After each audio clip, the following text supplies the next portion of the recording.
चलिए अब हम पढ़ेंगे कला असंबद्ध स्रोत। हेडिंग लिखेंगे आप कला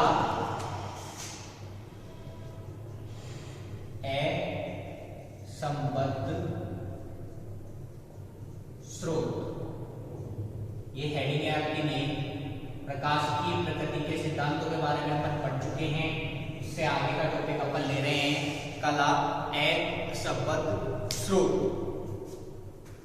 चलिए इसमें लिखेंगे, जल्दी से इनकी परिभाषाएं ही हैं वो लिख लेते हैं, यहाँ पे टाइम वेस्ट नहीं करेंगे अपन। इसमें लिखेंगे वे प्रकाशीय स्रोत, वे प्रकाशीय स्रोत, वे प्रकाशीय स्रोत जिनसे निकलने वाली, जिनसे निकलने वाली, जिनसे निकलने वाली तरंगों में, तरंगों में, तरंगों में, तरंगों में कोई निश्चित कलांतर, कोई निश्चित कलांतर, कोई निश्चित कलांतर नहीं होता है, नहीं होता है, कोई निश्चित कलांतर नहीं होता है, नहीं होता है। कला असंबद्ध स्रोत कहलाती हैं। कला असंबद्ध स्रोत कहलाती हैं। कला असंबद्ध स्रोत कहलाती हैं। तो हमने क्या क्या लिखा है इसमें कि वे प्रकाशीय स्रोत जिनसे निकलने वाली तरंगों में, वे प्रकाशीय स्रोत जिनसे निकलने वाली तरंगों में कोई निश्चित कलांतर नहीं होता है, अर्थात समय के साथ कलांतर परिवर्तित होता रहता है, कला असंबद्ध स्रोत कहलाते हैं। कला असंबद्ध स्रोत कहलाते हैं। ठीक है, नेक्स्ट टॉपिक लिखेंगे अपन कला संबद्ध स्रोत। कला संबद्ध स्रोत। चलिए कला संबद्ध स्रोत इसमें लिखेंगे, जैसा कि आप नाम से ही जान सकते हैं, इसमें ये इसके जस्ट विपरीत होगा। वे प्रकाशीय स्रोत, वे प्रकाशीय स्रोत, वे प्रकाशीय स्रोत,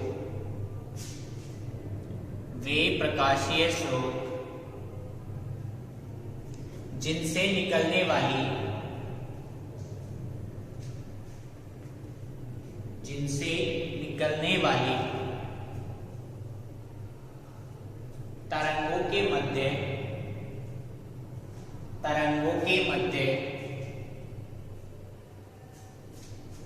स्थित कलांतर,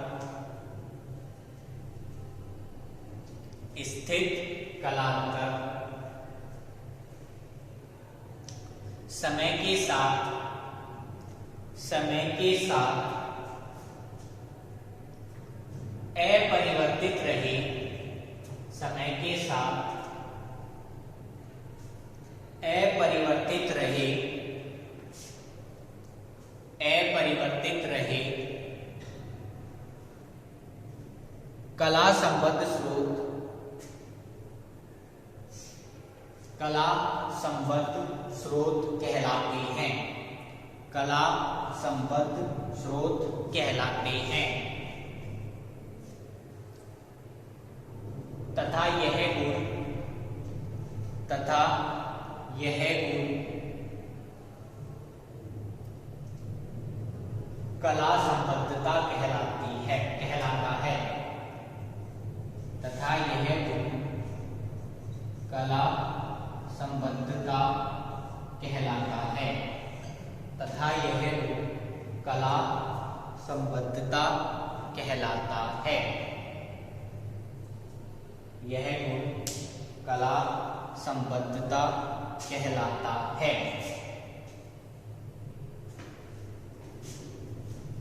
ठीक है, तो कला संबद्ध स्रोत कौन से स्रोत होंगे? वे स्रोत होंगे जिनसे निकलने वाली तरंगों के मध्य कलांतर फाई क्या रहता है? समय के साथ नियत रहता है। देखिए कलांतर होता क्या है? जैसे कोई तरंग यहां से शुरू हो रही है और कोई तरंग यहां से शुरू हो रही है, तो ये जो अंतर है इसे अपन कलांतर कहते हैं। ठीक है, इसके बारे में आगे अपन जैसे जैसे व्यतिकरण वगैरह पढ़ेंगे उसमें पढ़ेंगे। लेकिन अगर ये कलांतर माना किसी तरंग में पाई/2 का बना हुआ है तो सभी तरंगों में वो पाई/2 का ही रहे या समय के साथ परिवर्तित ना हो उन दोनों तरंगों के बीच में, तो ऐसे स्रोत को अपन क्या कहेंगे? कला संबद्ध स्रोत कहेंगे। ठीक है, इसके बाद में लिखेंगे कला संबद्धता। कला संबद्धता दो तरह की होती है। कला संबद्धता दो प्रकार की या दो तरह की होती है। इसमें एक है कालिक संबद्धता और दूसरी है स्थानिक संबद्धता। कालिक संबद्धता और स्थानिक संबद्धता, ये दो तरह की संबद्धता होती है। ठीक है, पहले लिखेंगे अपन कालिक संबद्धता। चलो देखो, मैं इसके बारे में आपको थोड़ा सा बता देता हूं। इसको इंग्लिश में कहते हैं अपन टेम्पोरल कोहेरेंस। ठीक है, टेम्पोरल कोहेरेंस। अब जैसे कोई दो तरंगें चल रही है, इसको अपन W1 मान लेते हैं, इसको W2 मान लेते हैं। किसी दिए हुए समय में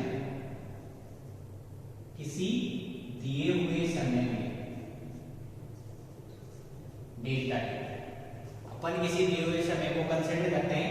अगर किसी दिए हुए समय डेल्टा टी में W1 और W2 इन दोनों के मध्य का कलांतर फाई नियत बना रहता है।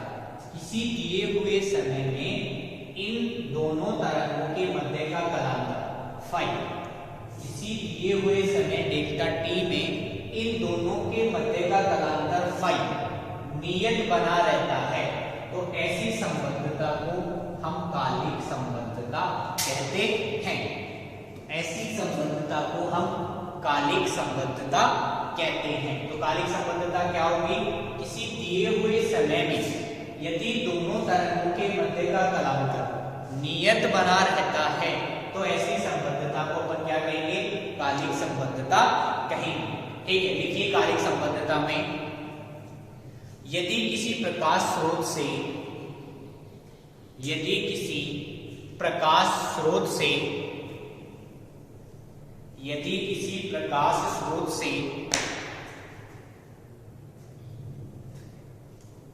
निश्चित आवृत्ति की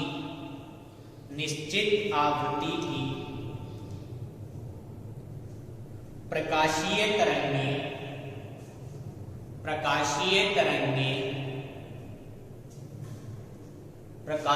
तरंगें उत्सर्जित होती हैं,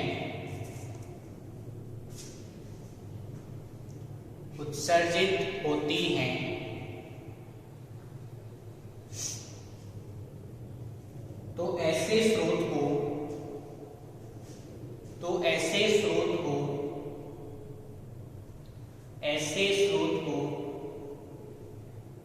वर्णी प्रकाशीय स्रोत, एक वर्णी प्रकाशीय स्रोत कहते हैं। एक वर्णी प्रकाशीय स्रोत कहते हैं।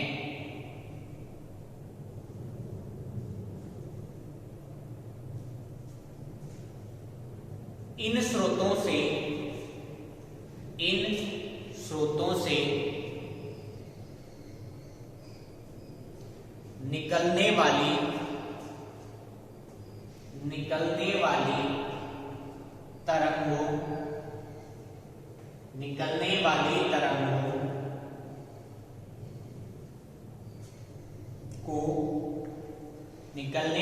तरंगों को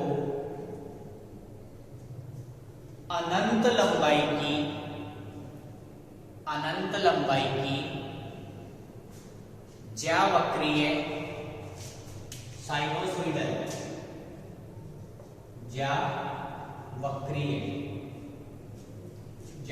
तरंगें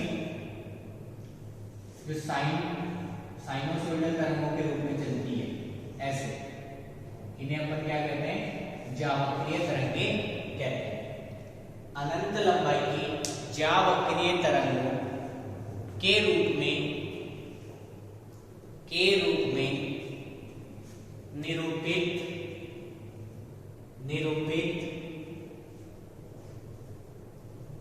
किया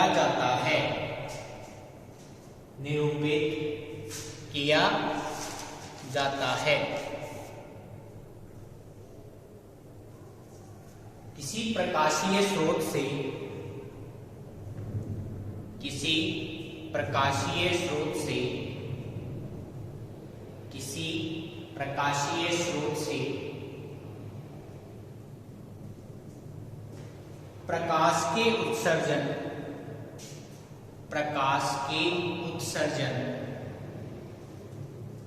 प्रकाश के उत्सर्जन का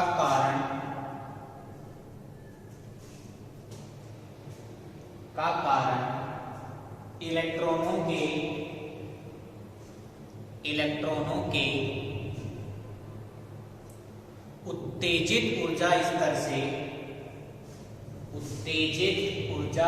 से मूल ऊर्जा स्तर में संक्रमण होना होता है।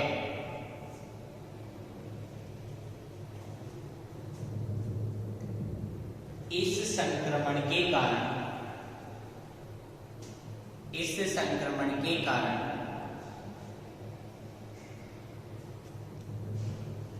प्रकाश का उत्सर्जन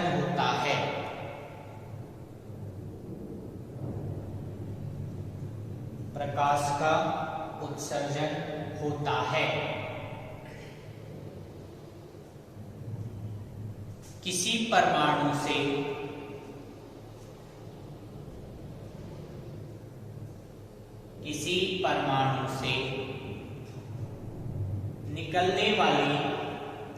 निकलने वाली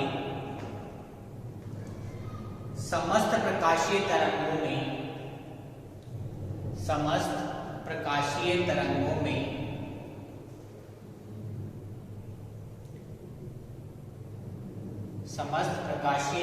में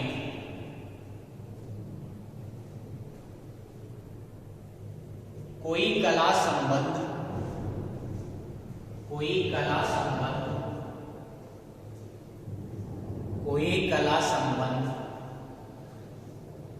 नहीं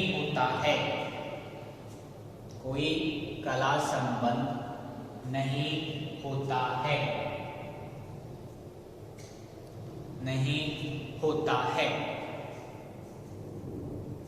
अर्थात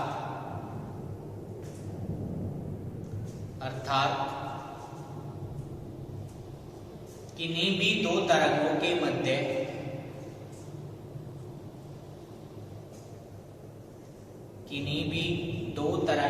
मध्य स्थित कालांतर, स्थित कालांतर समय के साथ, समय के साथ परिवर्तित होता रहता है, परिवर्तित होता रहता है। परंतु परंतु किसी औसत समय, किसी औसत समय, किसी औसत समय डेल्टा टी के लिए, किसी औसत समय डेल्टा टी के लिए, डेल्टा टी के लिए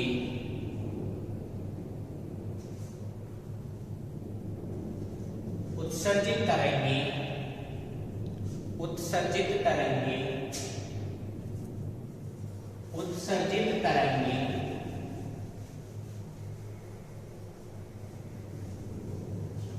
ज्यावक्रीय, ज्यावक्रीय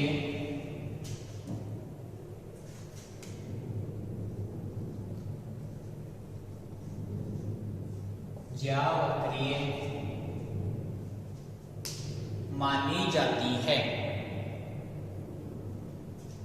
मानी जाती है।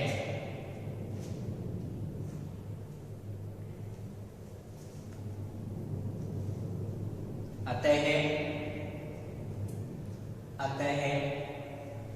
विभिन्न परमाणु, विभिन्न परमाणु, परमाणु से उत्सर्जित, से उत्सर्जित, विभिन्न परमाणुओं से उत्सर्जित तरंगों में, तरंगों में डेल्टा टी समय में, डेल्टा टी समय में ही, डेल्टा टी समय में ही कला संबद्धता, कला संबद्धता पाई जा सकती है, कला संबद्धता पाई जा सकती है, पाई जा सकती है।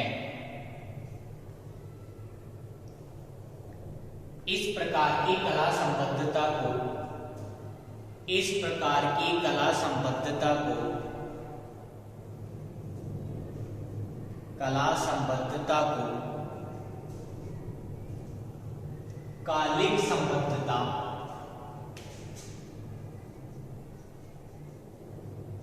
कालिक संबद्धता कहते हैं, कालिक संबद्धता कहते हैं।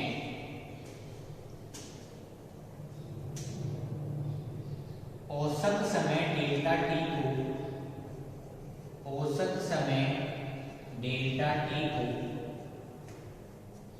औसत समय डेल्टा टी को संबद्धता काल, संबद्धता काल कहते हैं। औसत समय डेल्टा टी को संबद्धता काल कहते हैं। औसत समय डेल्टा टी को संबद्धता काल कहते हैं।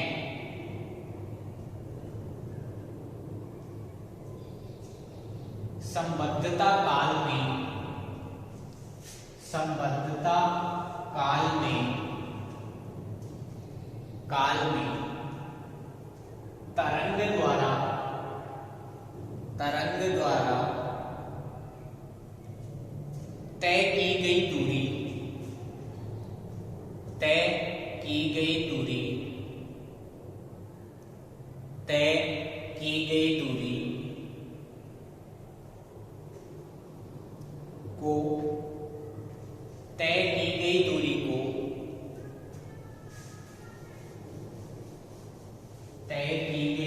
को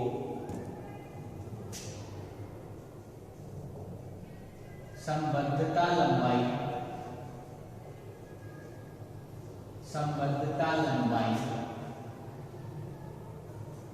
कैपिटल एल कहते हैं। कैपिटल एल कहते हैं। अतः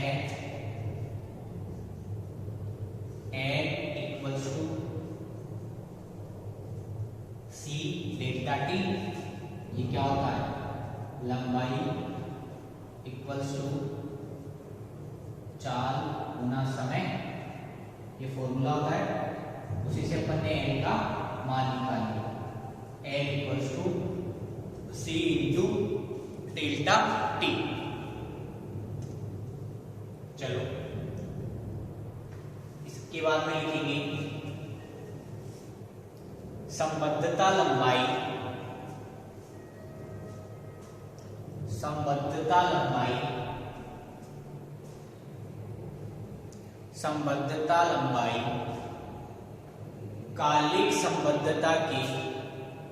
कालिक संबद्धता के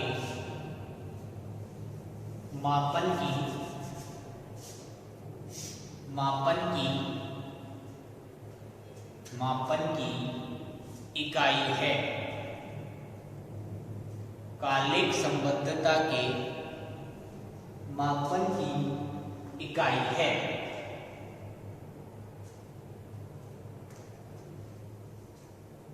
चलिए इसके बाद में टॉपिक लिखेंगे।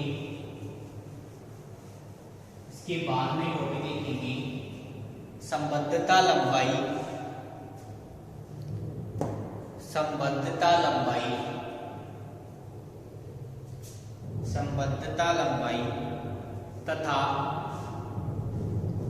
तथा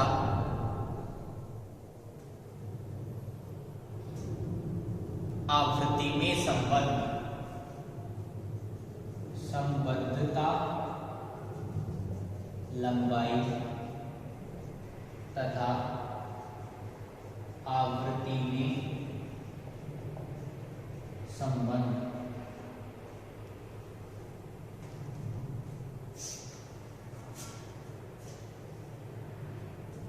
इसमें लिखेंगे माना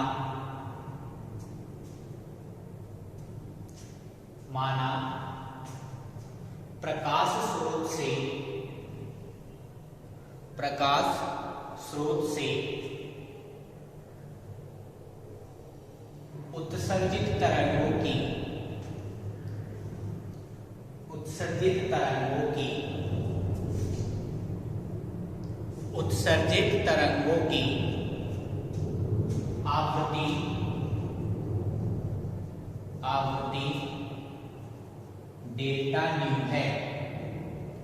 आवृत्ति डेल्टा न्यू है।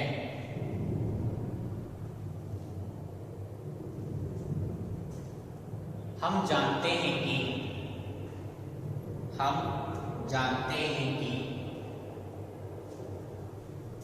संबद्धता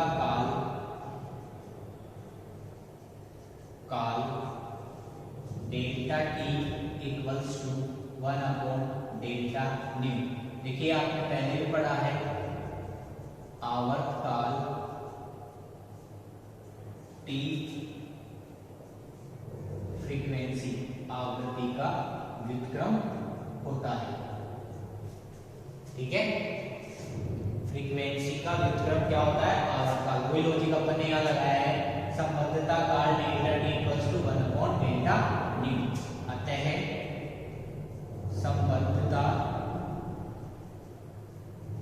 लंबाई L equals to C delta T equals to C into 1/डेल्टा V, which gives us L equals to C upon delta mu. So mu है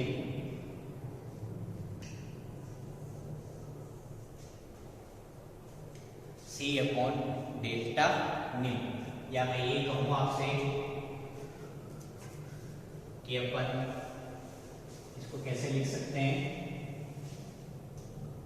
L is proportional to 1 upon delta nu, 1 upon delta new.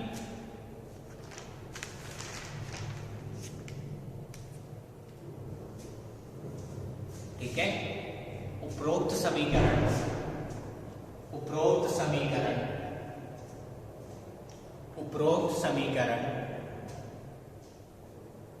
संबद्धता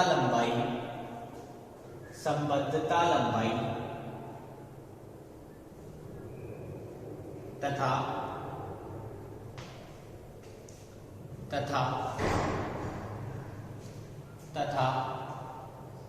आवृत्ति में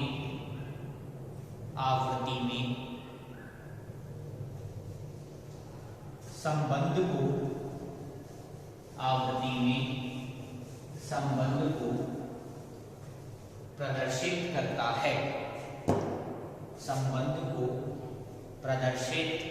करता है,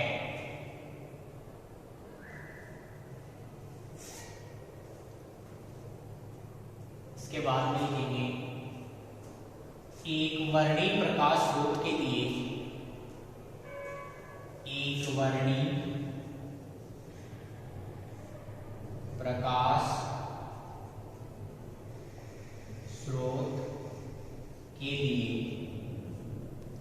देखिए एक वर्णी प्रकाश स्रोत मैंने आपको पहले परिभाषा दिखाई थी, वे प्रकाशीय स्रोत जिससे निश्चित आवृत्ति की तरंगें ही निकलती हैं।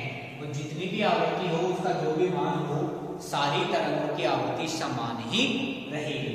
एक वर्णी प्रकाश स्रोत के लिए डेल्टा न्यू अर्थात आवृत्ति में परिवर्तन क्या होगा, शून्य होगा, क्योंकि सबकी आवृत्ति एक समान होगी, इसलिए डेल्टा न्यू तो क्या होगा, शून्य होगा। अतः L equals to C upon delta nu equals to C upon 0 equals to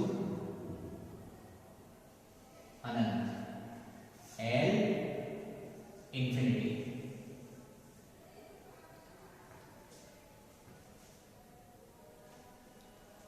अर्थात एक वर्णी प्रकाश स्रोत के लिए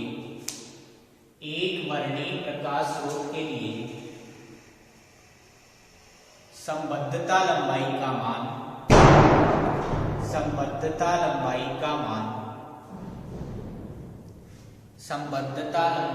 मान अनंत होता है।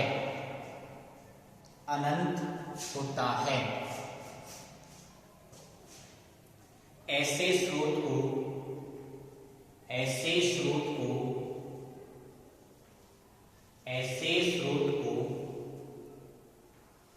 पूर्णतया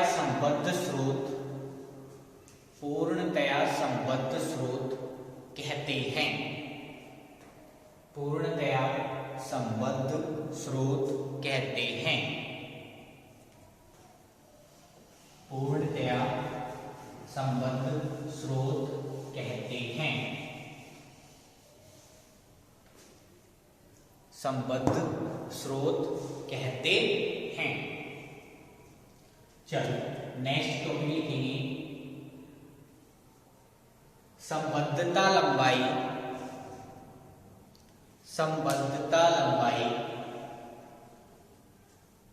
तथा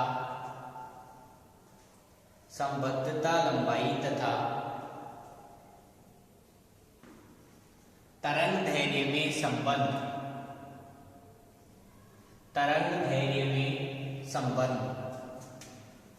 L व लैम्डा में संबंध। ठीक है, इसमें लिखेंगे हम जानते हैं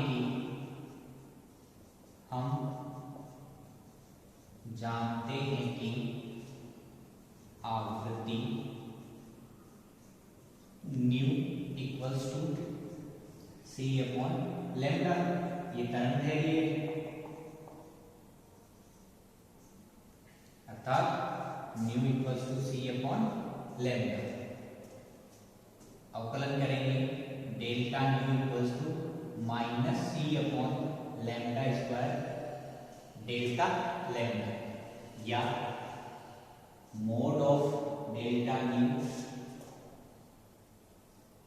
equals to C upon lambda square delta lambda.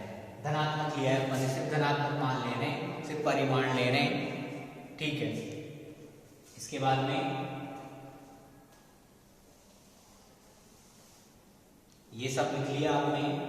सबसे पहले हम जानते हैं कि आवृत्ति nu equal to C upon lambda, lambda यहाँ पर करंट दे दिए है, nu equal to C upon lambda, अपन ने इनका अंतर लिया या अवकलन किया। अवकलन लेंगे तो इधर तो डेल्टा न्यू आ जाएगा, क्योंकि ये बदल सकता है। प्रकाश का भी एक नियत है, इसमें कोई परिवर्तन नहीं होगा, ठीक है। तो इसका अगर अपन अवकलन करेंगे तो minus 1 upon lambda square delta lambda, देखो 1 अपॉन एक्स का अगर अपन अवकलन करेंगे तो minus 1 upon x square dx, यही आता है। उसी फॉर्मूले का अपन ने यूज किया है यहाँ पे। इसका धनात्मक मान ले रहे हैं, सिर्फ परिमाण ले रहे हैं, delta nu equals to C upon lambda square delta lambda. चलो इसके बाद में यहां से चलते हैं, चूंकि delta T equals to 1 upon delta nu, इसलिए delta T equals to 1 upon delta nu की वैल्यू रखेंगे तो यह आ जाएगा C delta lambda lambda square, ये इंटू में आ जाएगा, तथा एल इक्वल्स टू क्या होता है सी क्रॉस डेल्टा टी, तो अपन को क्या मिल जाएगा C into 1 upon C delta lambda, यहाँ पे लैम्डा ले आते हैं अपन लैम्डा स्क्वायर, ठीक है। सी से सी कैंसिल, तो अपने पास रिलेशन क्या आया, संबंधता लंबाई L equals to lambda square upon delta lambda, lambda square upon delta lambda, ठीक है। इसके बाद में एक नई टर्म यूज कर रहे हैं अपन, L equals to lambda Q, या जहां Q equals to lambda upon delta lambda, Q equals to lambda upon delta lambda. यहाँ Q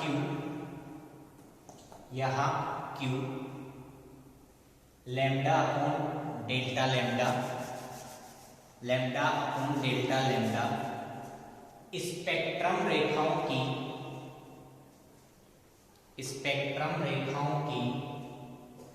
परिमित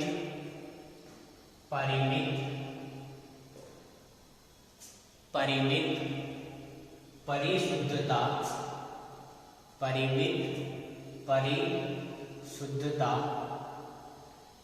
कहलाती है, परिमित परिशुद्धता कहलाती है। तो ये समझ में आ गया आपको, एल और लैम्डा में जो आपने अपन ने रिलेशन निकाला है वो एक बार फिर से आपको शॉर्ट में करके बता देता हूं मैं, बहुत आसान है, पूछे भी जाते हैं आपके एग्जाम में। Nu equals to C upon lambda which gives us delta nu equals to minus C upon lambda square delta lambda, mod delta nu equals to C upon lambda square delta lambda which gives us delta t equals to 1 upon delta nu equals to lambda square upon c delta lambda, which gives us L equals to c cross delta t equals to c cross lambda square c delta lambda, c से c cancel, L equals to lambda square upon delta lambda, which gives us L equals to lambda q, since q equals to lambda over delta lambda। ये relation है तरंग धैर्य और संबद्धता लंबाई के मध्य। चलिए नेक्स्ट टॉपिक पे चलते हैं अपन। अब ये अपनी कालिक संबद्धता यहाँ पे खत्म होती है। नेक्स्ट टॉपिक पे चलेंगे अपन अब स्थानिक संबद्धता। नेक्स्ट टॉपिक पे चलेंगे अपन अब, स्थानिक संबद्धता।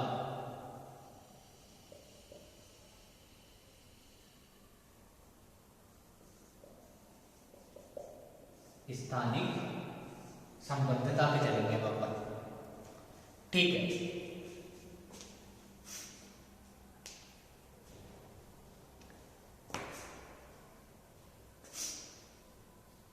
इसमें लिखेंगे यदि किसी प्रकाशीय स्रोत, यदि किसी प्रकाशीय स्रोत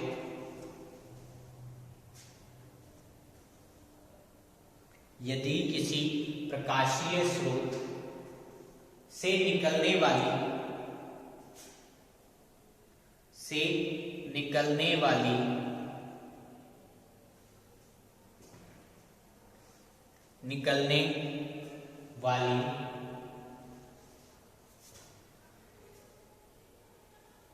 तरंग की संचरण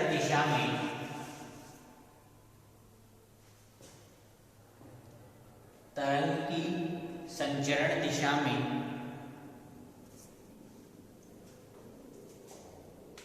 दो बिंदु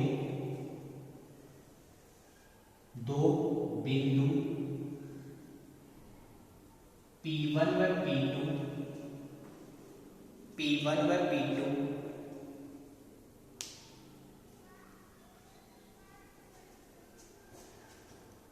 उपस्थित हो तो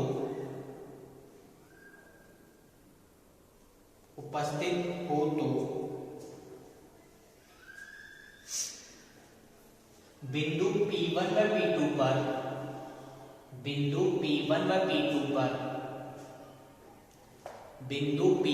P2 पर तरंग की कला संबद्धता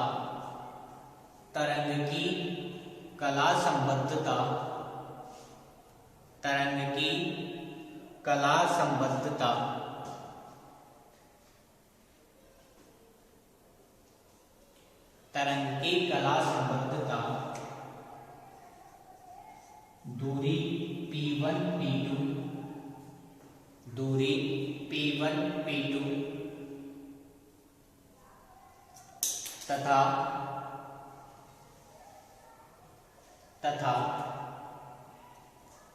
संबद्धता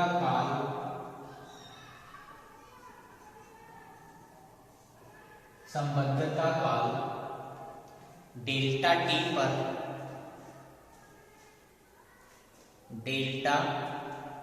पर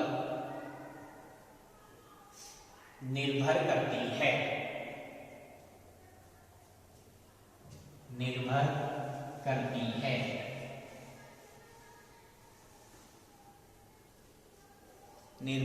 करती है।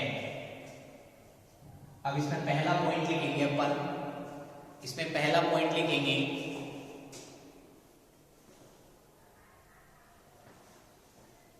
पहला पॉइंट लिखेंगे इसमें